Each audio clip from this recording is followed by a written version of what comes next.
ഞാൻ എപ്പോഴും പറയാറുള്ള ഒരു സെന്റൻസ് ആണ്, ലൈൻമാന് DA ഇല്ല, ചെയർമാന് DA ഉണ്ട്. ഇവിടെ രണ്ട് തെറ്റാണോ? ഭരണഘടനാ വിരുദ്ധമാണ് ഇവർ ചെയ്യുന്നത്. ഭരണഘടനയുടെ ആർട്ടിക്കിൾ 14 അനുസരിച്ച് റൈറ്റ് ടു ഈക്വാലിറ്റിക്ക് വിരുദ്ധമല്ലേ? ചെയർമാനിരിക്കുന്ന ചെയർമാന് DA, ലൈനിലിരിക്കുന്ന ലൈൻമാന് DA ഇല്ല. DA അവകാശമാണ്. ഈ 20%-ത്തിൽ ഒരു 3% ഇടയ്ക്കെപ്പോഴോ കൊടുത്തു. അതിന്റെ അരിവ് കിട്ടിയോ? ഇല്ല. അടുത്ത DA പ്രഖ്യാപിച്ചു. ആര്യവസാന്റെ കാലത്ത് വെച്ച കരാറിൽ നമ്മളാണ് എഴുതി പിടിപ്പിച്ചത് കൺസ്യൂമർ പ്രൈസ് ഇൻഡെക്സ് പ്രഖ്യാപിച്ചാലും വേണമെന്ന്. CITയുടെ സഹാബിയുടെ ഒരിക്കൽ പ്രസംഗിക്കുകയുണ്ടായി. അത് അവരാവശ്യപ്പെട്ടതാണ്. എന്താ? കരാറിലൂടെ അവരാവശ്യപ്പെടുന്ന, കരാറിലൂടെ എഴുതി ആവശ്യപ്പെട്ടു. നമ്മൾ കൺസ്യൂമർ പ്രൈസ് ഇൻഡെക്സ് പ്രഖ്യാപിച്ചാൽ ഉടൻ വേണമെന്നല്ല എഴുതിയത്. കാലാകാലങ്ങളിൽ കേന്ദ്ര ഗവൺമെന്റ് ഉണ്ടാകുന്ന സമയത്ത് പ്രഖ്യാപിക്കണമെന്ന് മാത്രമാണ് നമ്മൾ എഴുതിയത്. CIT എഴുതിയത് അഞ്ചിതമായിട്ട് ചെയ്യണമെന്ന് അവരെഴുതി കൊടുത്തിട്ട് വന്നെന്ന് പറഞ്ഞതുകൊണ്ട് വിവരാവകാശ നിയമപ്രകാരം CIT കൊടുത്ത ഡിമാൻഡ് ബോർഡിൽ നിന്ന് ഞാൻ വാങ്ങി. അതിനകത്ത് അങ്ങനെയൊന്നും എഴുതിയിട്ടില്ല കേട്ടോ CIT-കാരാ. അത് UDF സർക്കാരിന്റെ എന്താണ് തൊഴിലാളികളോടുള്ള ഒരു സമീപനമാണ്. ആര്യാടൻ മുഹമ്മദിന്റെയും ഉമ്മൻചാണ്ടിയുടെയും തൊഴിലാളികളോടുള്ള ഒരു സ്നേഹമാണ്. അതാണ് ഇപ്പോൾ നമുക്ക് ബ്രേക്ക് ചെയ്തിരിക്കുന്നത്. നമുക്ക് അർഹതപ്പെട്ട DA, കൺസ്യൂമർ പ്രൈസ് ഇൻഡെക്സ് പ്രഖ്യാപിച്ചാൽ നാം കിട്ടേണ്ടുന്ന DA നിഷേധിച്ചിരിക്കുന്നത് അതിന്റെ ഭാഗമായിട്ടാണ്. അതിനെ എതിർത്തുകൊണ്ടാണ്. അതിന്റെ വൈലേഷനാണ്. അതിനെതിരെ ഞങ്ങൾ കോടതിയിൽ പോയപ്പോൾ ബോർഡിലെ സാറന്മാരെന്ന് പറഞ്ഞത് എന്താണെന്നറിയാമോ? ഞങ്ങൾ DA കൊടുക്കാൻ തീരുമാനിച്ചു. 2023-ലാണ്. 2023 നവംബർ മാസത്തിലെ ബോർഡ് യോഗത്തിൽ ഞങ്ങൾ DA കൊടുക്കുമെന്ന് ഇവർ പറയുന്നു കോടതിയിൽ. സെപ്റ്റംബർ മാസത്തിൽ കൊടുക്കാനിരുന്നതാണ്. പക്ഷേ ഫിനാൻസ് സെക്രട്ടറിക്ക് കല്ലുമക്കായി കഴിച്ചതുകൊണ്ട് വൈദ്യുതവേദന വന്നു, ഗ്യാസ് വന്നു, ഒഴിച്ചിൽ വന്നു. അതുകൊണ്ട് പുള്ളി വന്നില്ല. അതുകൊണ്ടാണ് ബഹുമാനപ്പെട്ട കോടതി ഞങ്ങളെ അടുത്ത മാസം കൊടുക്കും. അതുകൊണ്ട് ഞങ്ങൾ കൊടുക്കാൻ തീരുമാനിച്ച കാര്യത്തിൽ കേസ് കൊടുത്ത കോൺഫെഡറേഷന് പോസ്റ്റ് അടിക്കണമെന്ന് ആവശ്യപ്പെട്ടവന്മാരാണ് ഇവർ. അല്ലെങ്കിൽ ഇറങ്ങി വന്നിടണമെന്ന് പറഞ്ഞു. ഞാനിവിടെ നിൽക്കും, ഫുൾ ടൈം ഞാനിവിടെ കാണും. അഖിലേന്ത്യാ senior secretary Shri K. Suresh Babu Sahab എത്തിയിട്ടുണ്ട്.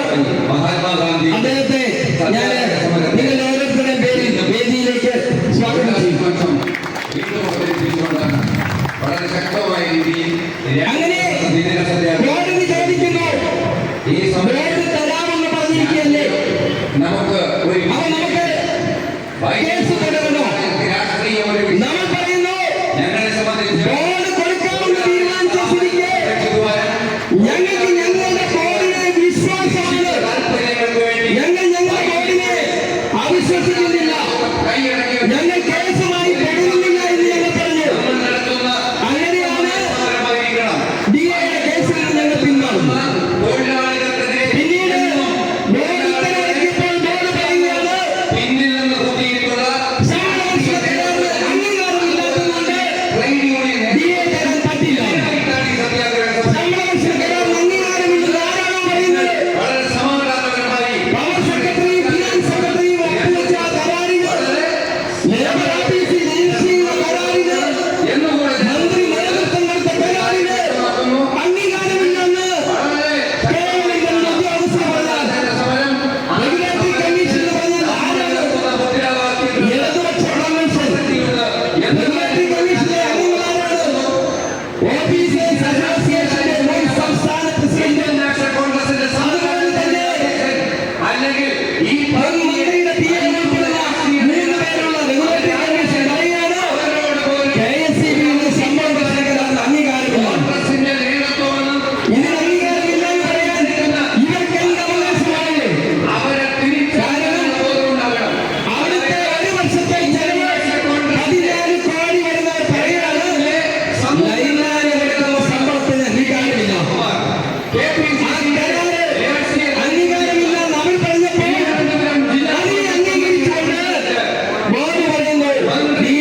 50 പൈസയ്ക്ക് കേവലം 1 യൂണിറ്റ് വൈദ്യുതി ഉണ്ടാക്കാൻ സാധിക്കുന്ന ഒരു പദ്ധതിയാണ്.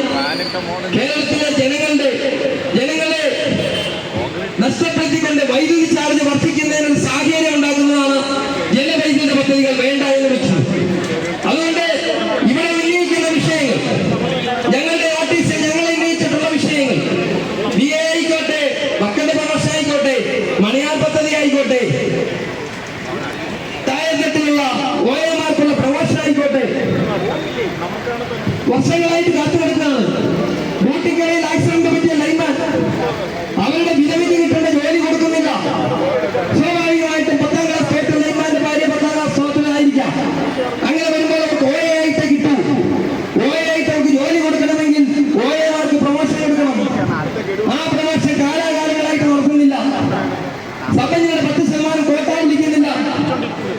അപ്പൊ ഇവിടെ കേവലം ചുരുക്കം ചില ഓഫീസർമാരുടെ പ്രമോഷന് വേണ്ടി മാത്രം ചിലർ സമരം ചെയ്യും.